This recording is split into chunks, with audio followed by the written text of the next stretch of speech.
सर्वधर्म स्वरूपिणे अवतार वरिष्ठाय रामकृष्णाय ते नमः। উদ্বোধন ১২৫ স্মরণে মননে বিশ্লেষণে থেকে পাঠ। বাণীরূপে রহিয়াছ মূরতি ধরি, পূজনীয় স্বামী সুবীরানন্দজির রচনা, পৃষ্ঠা ৪৪। কাশীপুরে সংঘটি পুরোমাত্রায় দানা বাঁধল। শ্রীরামকৃষ্ণ নরেনের হাতে অনাগত সংঘের সার্বভৌম নেতৃত্ব সঁপে দিলেন। দক্ষিণেশ্বরেই তিনি নরেনকে চাপরাস দিয়ে বলেছিলেন, নরেন শিক্ষে দেবে যখন ঘরে বাইরে হাঁক দিবে। কিন্তু নরেন্দ্রনাথ চেয়েছিলেন সমাধিস্থ হয়ে থাকতে। নরেন বলেছিলেন, আমি ওসব পারব না। শ্রী শ্রী ঠাকুর মৃদু ভৎসনা করেছিলেন। কর্তৃত্বের পূর্ণ অধিকার নিয়ে বলেছিলেন, তোর ঘাড় করবে। উৎস প্রভানন্দ স্বামী শ্রীরামকৃষ্ণের অন্তলীলা, দ্বিতীয় খণ্ড, পৃষ্ঠা ৩৪৩। গম্ভীরানন্দ স্বামী যুগনায়ক বিবেকানন্দ, প্রথম খণ্ড, উদ্বোধন কার্যালয়, ১৯৯১, পৃষ্ঠা ১৬৩। আরও বললেন, আমি ভেবেছিলাম কোথায় তুই একটা বিশাল বট গাছের মতো হবি, তোর ছায়ায় হাজার হাজার লোক আশ্রয় পাবে। তা না হয়ে তুই কিনা শুধু নিজের মুক্তি চাস। উৎস গম্ভীরানন্দ স্বামী যুগনায়ক বিবেকানন্দ, প্রথম খণ্ড, পৃষ্ঠা ১৫১। নরেন্দ্রের নির্বিকল্প সমাধি হল, কিন্তু শ্রী শ্রী ঠাকুর সে সর্বোচ্চ আধ্যাত্মিক অনুভূতির দরজায় চাবি দিয়ে দিলেন।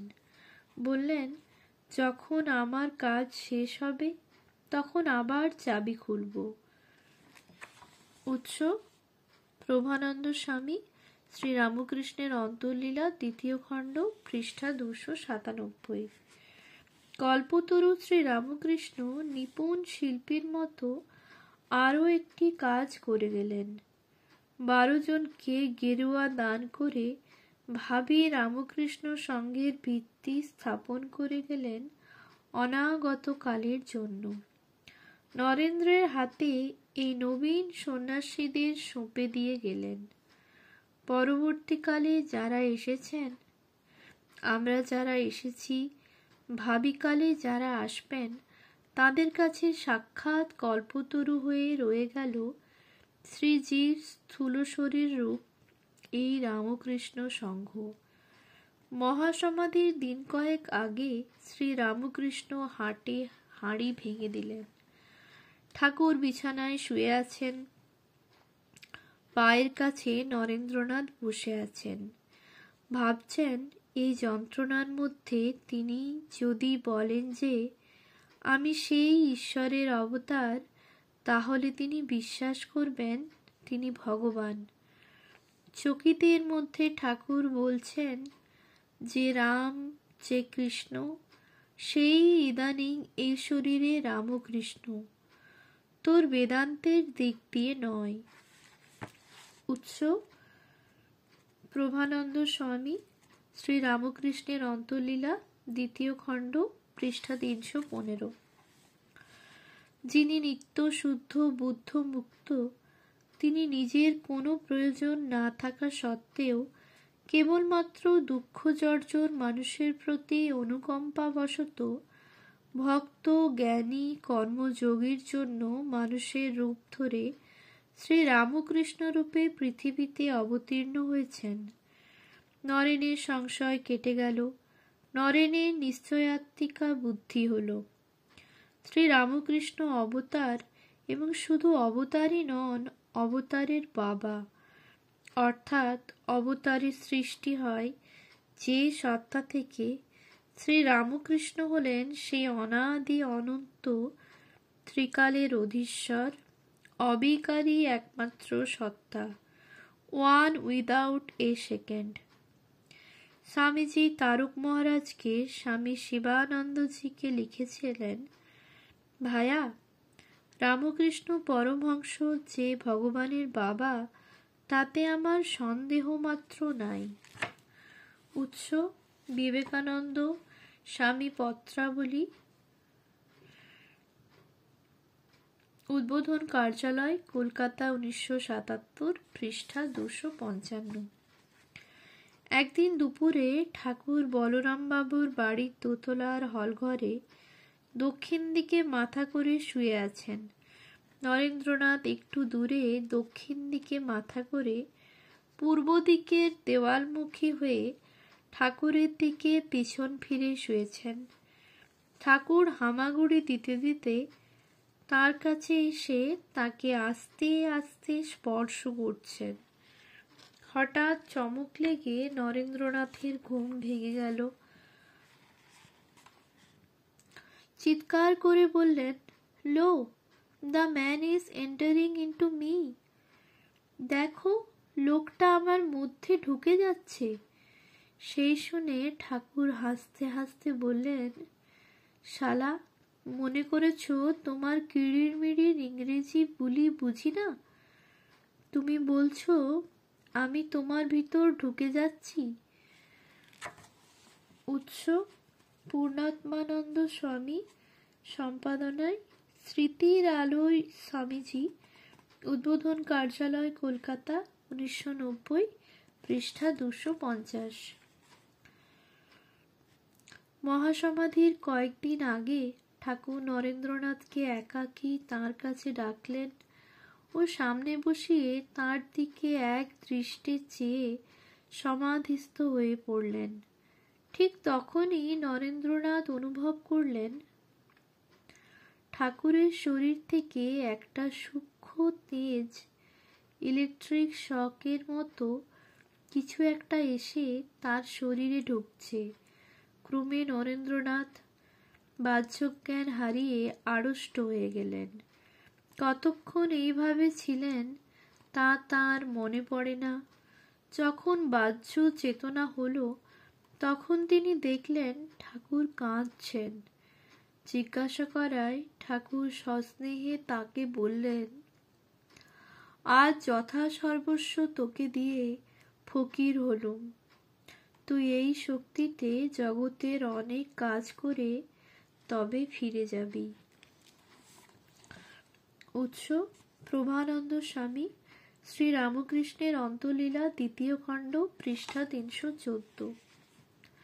স্বামীজি পরবর্তী সময়ে শিষ্য শরৎচন্দ্র চক্রবর্তীকে বলেছেন, ওই যে ঠাকুর যাকে কালী কালী বলে ডাকতেন, ঠাকুরের দেহ রাখবার 2-3 দিন আগে সেইটি এই শরীরে ঢুকে গেছে। উৎস চক্রবর্তী শরৎচন্দ্র, স্বামী শিষ্য সংবাদ, উদ্বোধন কার্যালয়, কলকাতা, 2022, পৃষ্ঠা 197। মহাকালের যিনি নিত্যসঙ্গিনী, সেই মা কালী স্বামীজিকে দিয়ে সব করালেন। ঠাকুরের মহাসমাধির পরে মা ঠাকুরুনও বলছেন, মা কালী গো, তুমি কি দোষে আমায় ছেড়ে গেলে গো? উৎস প্রভানন্দ স্বামী, শ্রী রামকৃষ্ণের অন্তলীলা, 2য় খণ্ড, পৃষ্ঠা 326। অর্থাৎ দেখা যাচ্ছে যে ব্রহ্মচৈতন্যর প্রকাশকেই মাতৃরূপে আমরা কালী বলি, সেই ঊর্ধ্ব চৈতন্যের আরেকটি অভিব্যক্ত নাম শ্রী রামকৃষ্ণ। এ কোনো কবি কল্পনা নয় বা দার্শনিকের বিমূর্ত ভাবনা নয়। এ এক রূঢ় বাস্তব।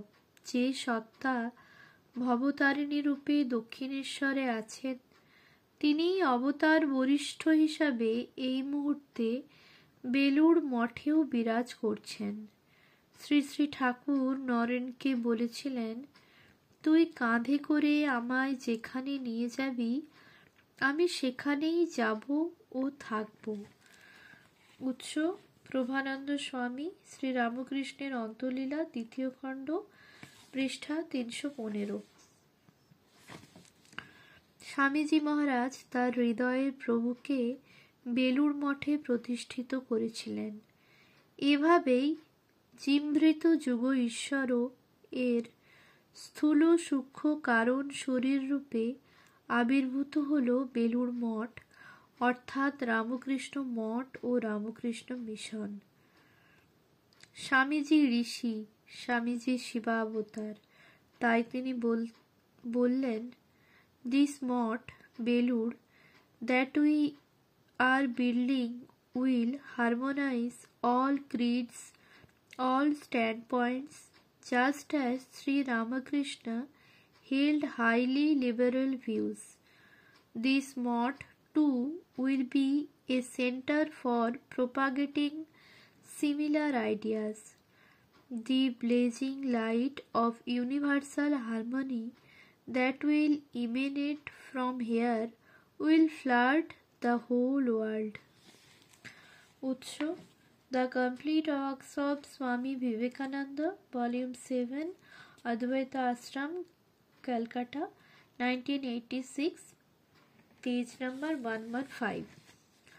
This mott will be a center of learning and spiritual disciplines. উৎস IBID, page 116.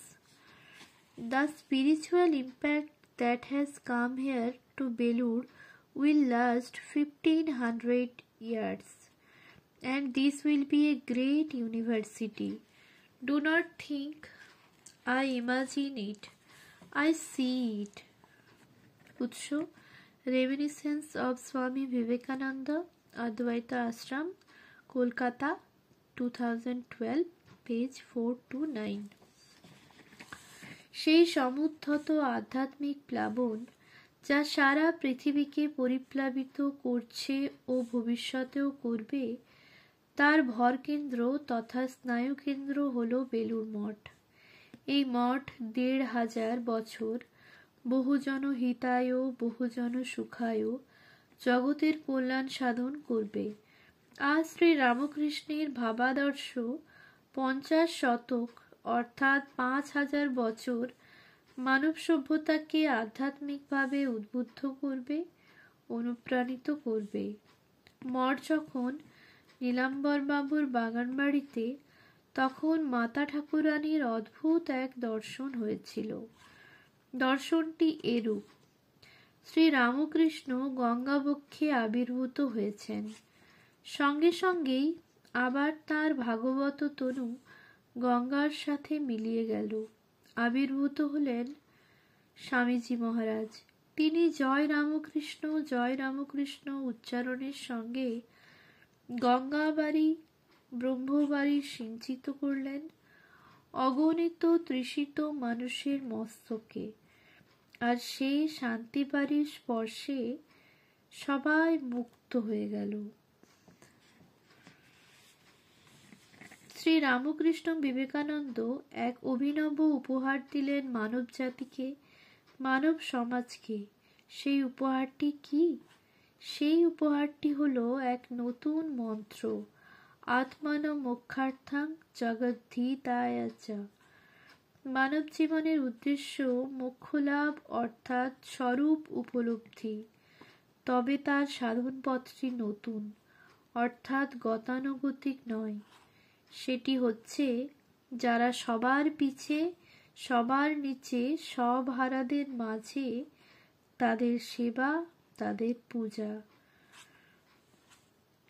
ওম শান্তি শান্তি।